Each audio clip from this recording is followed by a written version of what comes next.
हम यहाँ पढ़ रहे हैं तो आपको क्या तकलीफ है? 2 रकात वाली नमाज में 4 सजदे हैं, आप उसमें 5 कर लें। सुनन नबी दाऊद जिल्द 1 सफ़ा नंबर 83। अबू हनीफा के बताए हुए तरीके से हट कर चले तो हनफी कैसे? अस्सलाम वालेकुम रहमतुल्लाहि व बरकातहू। आज हम आपकी खिदमत में लेकर आए हैं एक अदना सा तालिब इल्म, और वो हमारे साथ मौजूद है।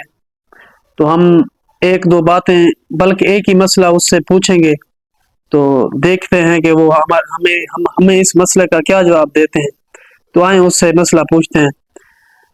अस्सलाम वालेकुम हज़रत, आप ये बताएं कि बाज़ लोग ऐसे हैं कि जो अजान से पहले सलातो सलाम पढ़ते हैं, तो आजकल ये भी मामूल है कि अजान के बाद भी सलातो सलाम पढ़ते हैं।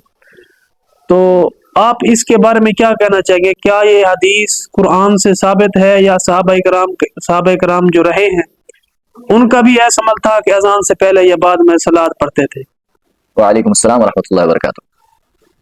जी, आपने सवाल तो थोड़ा सा मुश्किल किया है, लेकिन इससे पहले मैं आपको एक मुकदमा समझाऊंगा, इंशाल्लाह आपके लिए बात समझना आसानी हो जाएगी। देखें, हर अमल के लिए, हर चीज़ के लिए हमें कुरान और हदीस को सबसे पहले देखना होगा। कुरान इसके बारे में क्या कहता है और हदीस मुबारक इसके बारे में क्या कहता है। ये हजरात जो है ना, अजान से पहले सलातो सलाम पढ़ते हैं, और इस पर वो कुरान मजीद से दलील पेश करते हैं, इन्नल्लाह व मलाइकतहू युसल्लूना अलन नबी, यानी नबी सल्लम पर क्या है, दरूद पढ़ो। मलाइका को भी हुक्म हुआ, अल्लाह ताला खुद भी कहते हैं पढ़ते हैं, और तमाम इंसानों को भी हुक्म हुआ। वो कहते हैं अगर हम यहाँ पढ़ रहे हैं तो आपको क्या तकलीफ है? फिर कहते हैं ये तो एक बायस अजर है, सवाब का काम है, तो आप हमें इससे क्यों रोक रहे हैं? यानी वो इस आयत को इसी आयत से इस्तेदलाल पकड़ते हैं और इसी को हमारे सामने लाते हैं, कहते हैं हमारी दलील है। फिर हमारा भी तो एक सवाल बनता है, कुरान मजीद में आता है बस जो वक्त करीब, सजदा करो अल्लाह के ज्यादा करीब हो जाओ। सजदे से अल्लाह का कुर्ब बढ़ता है, सजदा करना सवाब का काम है। तो हम कहते हैं जब आप 2 रकात नमाज फजर पढ़ते हो, 2 रकात वाली नमाज में 4 सजदे हैं, आप उसमें 5 कर लें। सजदा तो अच्छा काम है, सजदा जबरदस्त काम है, नेक काम है, अल्लाह कुर्ब बढ़ता है। कहते हैं नहीं, ये सुन्नत के खिलाफ है।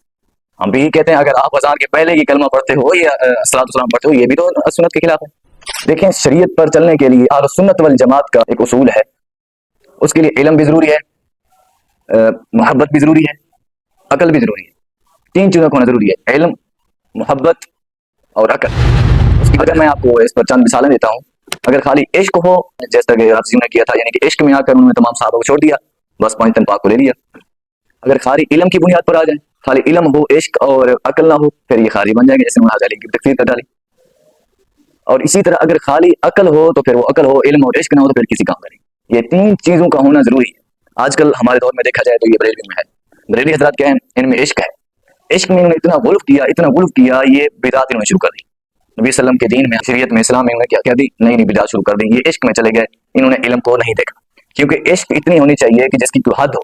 इश्क की भी एक लिमिट है, इल्म की भी एक लिमिट है, और अकल की भी एक लिमिट है। अगर इनसे बंदा बढ़ जाए तो फिर वो गुल में चला जाएगा, फिर वो नई बिदात को शुरू कर देगा। तो हमारे पास जो हदीस मुबारक पहुंची हैं, गालिबन सुनन नबी दाऊद जिल्द 1 सफ़ा नंबर 83 पे जो अजान के कलिमात मिलते हैं, वो वहीं पे लिखे हुए हैं, उनको देख लें। वो यही अल्फाज जो हम अजान में पढ़ते हैं, उनसे पहले ना कोई सलातो सलाम है, ना कोई बाद में सलातो सलाम पढ़ना है, ना कोई सहाबा ने पढ़ा है।